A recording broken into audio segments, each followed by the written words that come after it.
What's going on, everybody? Thanks for stopping by the channel today. My name is Daryl, and we're just doing a little walk around here in the property and stopping over here at the tower. It's a very beautiful day down here in southern Illinois. Fall's here. So let me turn the camera around and show you what's going on over here.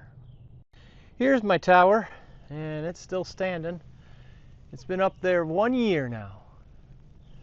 And in 1 year, I've been hit by lightning. Actually, I got hit by lightning about 6 months after I got it up here, and I don't have any grounding system on it, which is probably one of the reasons why I got hit. And then also I got these cables still running across the yard here, and that probably didn't help. But anyway, it's time to start putting in a ground system here. So let me show you what I've been working on. So my ground system is going to be one big ground system that goes around the shop, comes over here to the tower, is bonded to the tower, and then runs back and bonds to the house. So we'll have a big equal potential between the house, the shop, and the tower. So that's what's going to happen. So I've got this trench here dug, and it's dug probably about 10 inches deep. And I'll put some ground rods back here, and I may put an entry to the shop here for something that's going to happen in the future. And then down over here I'll have a ground cable going into the shop here to pick up my workbench.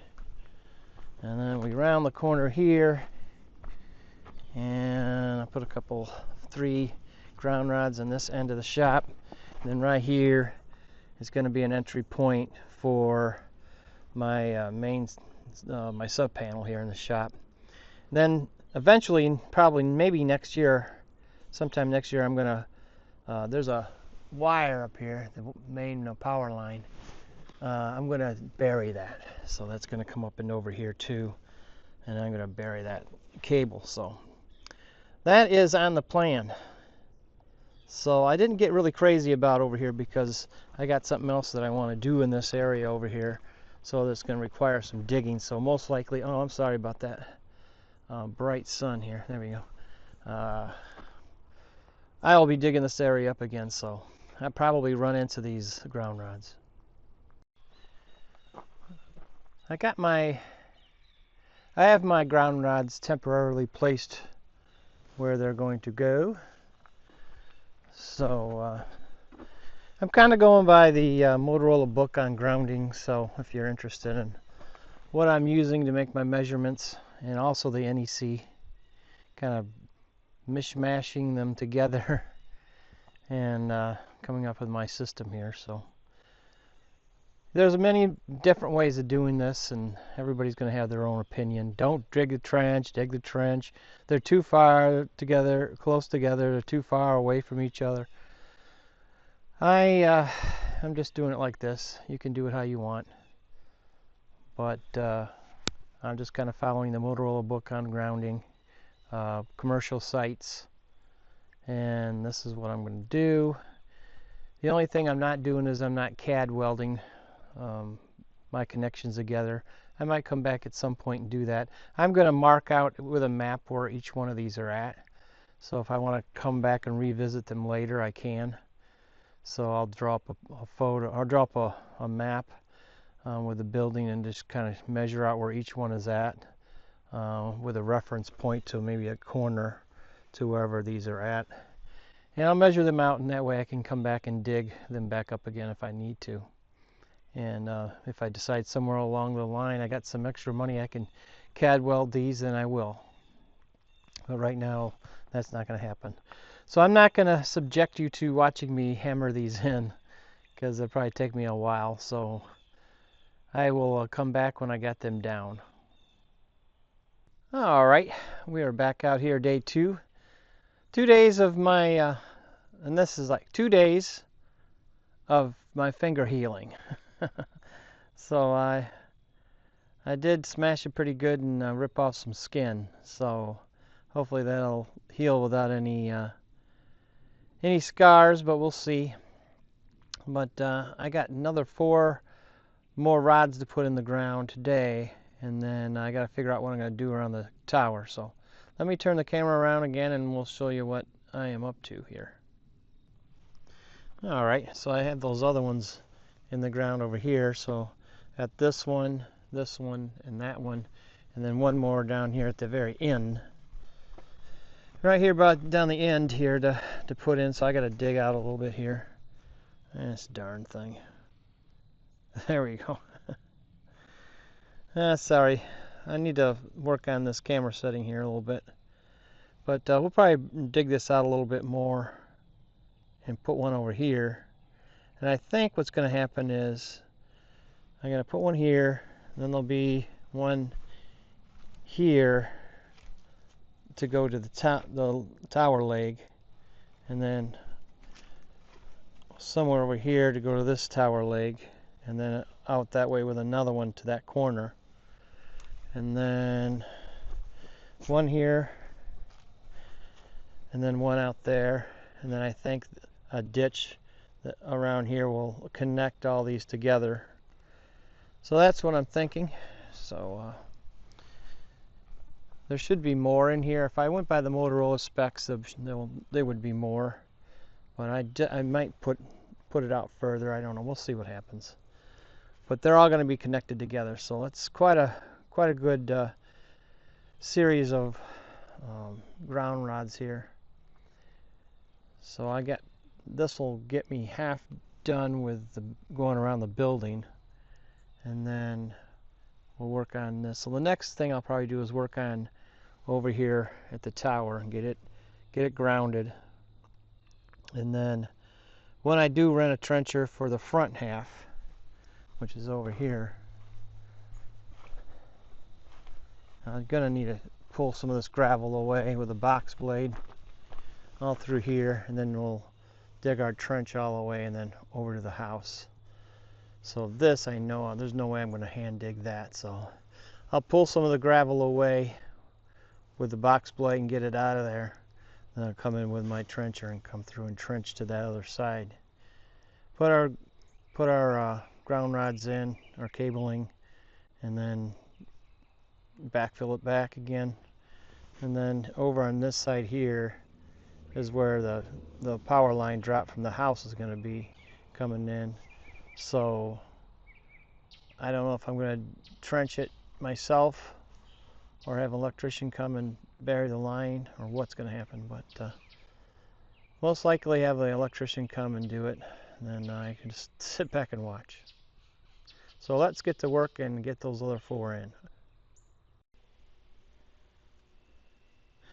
Alrighty, just a little update here. I got these 3 in. I don't know if you can see them or not. But I did, let's see, where is one? Oh, here's one right below me here, right there. And then we got one right here in the middle of the window. So my next one, I've got to dig this out a little bit until I can dig it all the way out so I'm even with the tower leg here. So I'll have one here, then one at the tower base, and then that'll hook to the tower on that leg. And then I'm out of ground rods, so I need to save up some money and get about another 10 more. That'll take me through the front of the shop and then out here. So I'll have 6 out here. Yeah, so it's going slow, but it is going. So my next job is to go get some 4-gauge wire, 100-foot, and start at that back corner over here, this one on the other side of the shop, come down to here and then over to the tower leg. Now I might also put one out here somewhere, about 6-8 feet away. I don't know. I think that's what's going to happen. I'm not sure. But anyway, that's where we're at right now. So I'll probably end this video here, and when I get to putting the cables on and making the jumpers, I'll make a video on that, I guess. So I don't know when that'll be, but we're making a little bit of headway here. Okay, well, I'm tired, I'll tell you. That last one, I got probably about 6 feet of it in the ground, and then the tone changed of the post driver, and definitely I came up against a natural object that was impeding my work. So I don't know if I bored through it with my continued pounding or I went around it. Maybe I bent the rod and it went off in another direction. I don't know. But it was terrible. It took me, that was the worst of all. It probably took me 45 minutes to get that one in. And you know, you got my buddies telling me how you can just bring it in with water. And I'm like, that water is not going to help in this one. It's not going to do it. You had to put some elbow grease into it. So anyway, I got it in there. Now I'm sure there's a lot of people who are going to tell me, oh, you put too many ground rods, you put them too close, you put them too far. This is the way that I did it, and we'll see in the long run if this is the way that works out for me. But I'm not done by any means. I'm not even halfway done with it yet. So I'm happy to get this part of it done and get at least one of the legs connected to a ground. And then, like I said, I'll save up some money and buy some more rods and some more cable, and then save up a little money, and maybe I'll be able to, you know, order or rent the trencher and finish the whole job. But that is in another video for sure. I know. I'll give my thumb some time to heal up. It hurt quite a bit. So I think I'm going to be able to get away with not going to the doctor. Everything looks like it's healing, but it took a significant hit. Not on the nail, just off to the side of the nail. So that's what happens. That's life. When you're doing work like this, you're bound to get an injury here and there. So you just got to tough it out. Anyway, thanks for being here today. Thanks for subscribing to my channel. And I really appreciate all my subscribers for sure. I don't have many, but I appreciate the ones that I do have. And I appreciate your comments, good or bad. And sometimes even the bad ones have a good idea in there somewhere. So, you know, let me know what you're doing for grounding around your towers and how it's working out for you. And we'll check this one out. I'll see if I can go through a season without getting hit by lightning. And if that works out, maybe we'll go for 2. Till next time, thanks for being here.